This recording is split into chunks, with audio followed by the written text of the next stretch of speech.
Darren DuPont along with you here. Look at those sites in Florida. There's not going to be the sites where we're going next as we go to the Rectangle in Saskatchewan and join Scott Barney. He is the head coach of Canada West at the upcoming World Junior A Hockey Challenge. How are you, Scott? Good yourself, Darren. I guess it isn't that warm here compared to sunny Florida there with Roddy. No kidding. So give me the update, because I'm getting on a plane this evening to come back to Saskatchewan for the weekend. -5 snow. What are you dealing with in Humboldt right now? I think more like the 10 to 15 range here. And a couple of our players from BC were asking the other day, is this as cold as it get? When it was only about -2. And we said, yeah, you haven't seen nothing yet. Unbelievable. Yeah, they're, you gotta condition them for, we skip through fall and we go straight from summer right into winter, right? Yeah, I went from the shorts right into the pants with the winter boots there in one day. No kidding. Well, congratulations on being appointed head coach of Canada West, the upcoming World Junior A Hockey Challenge, December in Truro, Nova Scotia. When did you get the news? How did you get the news? And what was your first reaction? Yeah, I got the news about a month ago, right? But I was pretty excited to be able to represent your country. It's always something that you look to do, and the biggest thing is to be able to work with the elite of the elite, right? And it's good for yourself to work with players of that level, and also other coaches as well, right? And looking for the end goal to bring a gold medal here back to Canada and bring back to your league and obviously your home club here in Humboldt. When you got to Humboldt, I guess, what was on your radar? What were some of the goals you were trying to achieve? And did you think that this would be something that might be in your trajectory to represent Canada?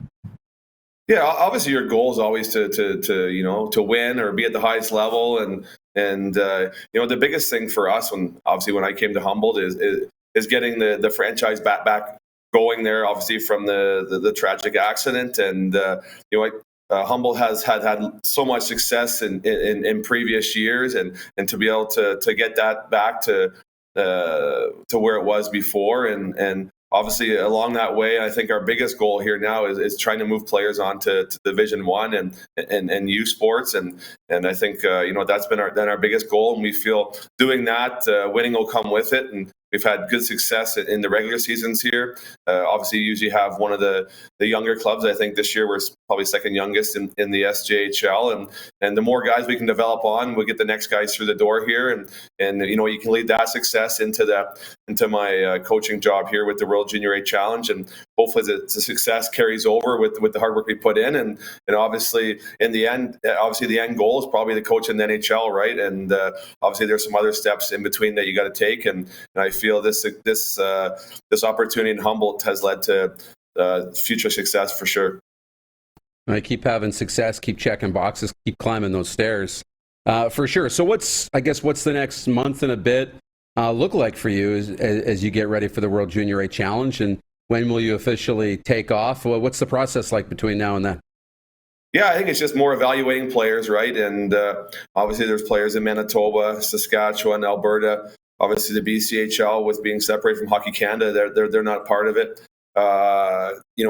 One big obstacle is you can only carry 5 players who are the 19-year birth, so 2004. So that's a difficult challenge as well to pencil those guys in. Obviously, the GM Nigel Dubé will have a big say in it. He was just this past week down in Manitoba at the MJHL showcase, and just trying to fit the right pieces of the puzzle. In the past there has been different camps. This year it's only going to be 22 players selected and going right into the one practice and an exhibition game and get right into camp. So makes things a little more difficult, but in the end you can bring some guys together quickly, and sometimes that's a recipe for success as well. Okay, be honest. How many of your guys already have been pulling on your coach, to put a good word in? Hey, chance to get on the team because their coach is going to be maybe making some of these decisions. Yeah, I'm sure a few of them will be doing that, and yeah, they're pretty good. They get it in there, right? And our success has led by our team's success this year, and to our start so far, it's been a great start, but it's been a lot of hard work put in by those guys, and I'm happy happy for that, and hopefully they all each have their individual success as well. The viewers can see it. The Humboldt Broncos head coach. You're 8-0-2-1. I believe that's the most updated that I've seen. Tell me about the start to the season and this year's Humboldt Broncos. Yeah, it's been a great start. Like if you were to tell me a month before the season that we'd be undefeated in regulation after 11 games, I'd say you'd be joking with me, right? So that's a credit to those guys in the room that have bought in. We have only 8 faces returning from last year, so a lot of turnover. Our leadership has been huge in the room to bring these young guys in. It's been a big part of our culture here in the last years that we've been a part of it, is getting the guys who are young eventually into our leadership roles and see the success we've had. And last night a tough loss in overtime, but to a good Estevan team, and the success has been good. Still early in the season, 11 games in, so we still have a lot of things ahead. But the work ethic for us and the way we skate and compete is a big reason for our success. Look, Rod and I are both Saskatchewan guys, as you know, and so very proud of that province and the Saskatchewan Junior Hockey League. We both came through the league.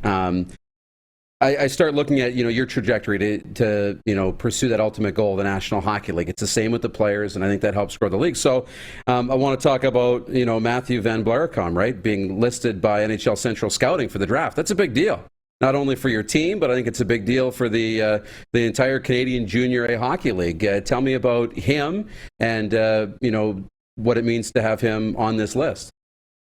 Yeah, it's it's a credit to him, right? He's the one putting in that hard work. He's the one who had a big off season. He's very coachable, which is one big reason he's on there.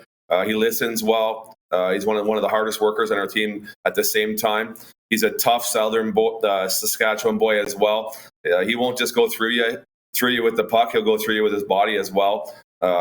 He's got an NHL shot. He can go east-west with the puck. There's a lot of things that he brings that a lot of players don't. And I wouldn't be surprised to hear his name called there for the draft.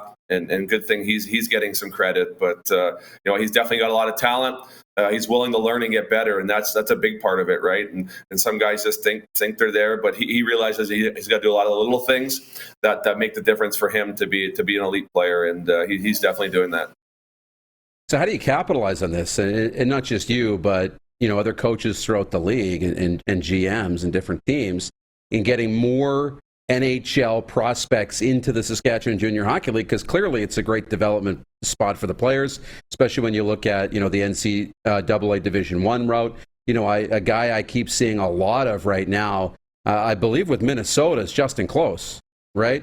The goaltender of Minnesota came through the Kindersley Clippers. He played in the SJHL, and to see at a high Div 1 level. So how do we continue to grow this and build off the success of guys like Matthew and the next prospect? Yeah, I think the biggest thing is keep trying to get these younger players in early as we can, right? And I know for us, for instance, 2 years ago we had Connor McGrath and Matthew Perkins, both SAS boys on the draft list. They didn't get drafted that year, but Matthew was drafted in the 4th round last year by the Vancouver Canucks, and he was a big contributor here in Humboldt. Sometimes you only get them for a year and lose them, but that's part of development. We're a development league, and our job is to move guys on. And last year, for example, I think we had 5 Division I scholarships, 4 youth sports scholarships, and that's a big season for us. And I think the big reason why it's a success, we're getting these other players that want to be in Humboldt and want to be Broncos, and it's a credit to our whole organization and staff as well. And we believe in a lot of video every day and mentoring these guys, and hopefully we can continue to get more and more younger players in other spots as well in the draft list and promote them into the NHL, NCAA, or even youth sports. I think that's incredible, and it's only going to grow from here. So a big hats off to you and everybody else in the league for all the success. So I guess, what are you looking forward to the most now, as you get closer to the world, shifting back to the Junior A Challenge and in Truro? What are you looking forward to the most out of that experience? Yeah, obviously assembling the roster, right? It's going to be huge. Obviously, having some meetings with those players that are having the opportunity to play in that team. Obviously, they're elite players in their own organizations, their home clubs there, seeing which players are going to be able to play different roles, talking to different coaches on different things they do. Like example, you bring in 20 goal scorers, they're probably not going to work out, right? You need some guys to go to the corners and get those pucks. Obviously, you got to rely on a great goalie to make those saves. Obviously, things are going to happen throughout the tournament where you got to make adjustments. So, just working with these other coaches as well that have success in their own programs and picking their brains. And as coaches, you want to get better as much as the players do. And I think that's a big thing for me is just talking with these other professionals as well and seeing what they're doing with their programs. Scott, we're big fans here, and this is going to be a really exciting time for you. Enjoy it. We appreciate the time today. Thanks a lot, Darren. Good chatting with you guys. Anytime. You bet. Scott Barney is the head coach of the Humboldt Broncos and now the head coach of Canada West for the upcoming World Junior Hockey Challenge coming up December early, the 10th to the 13th, I believe, or 10th to the 17th in Truro, Nova Scotia. Scott Barney, the head coach for Canada. That's going to be great.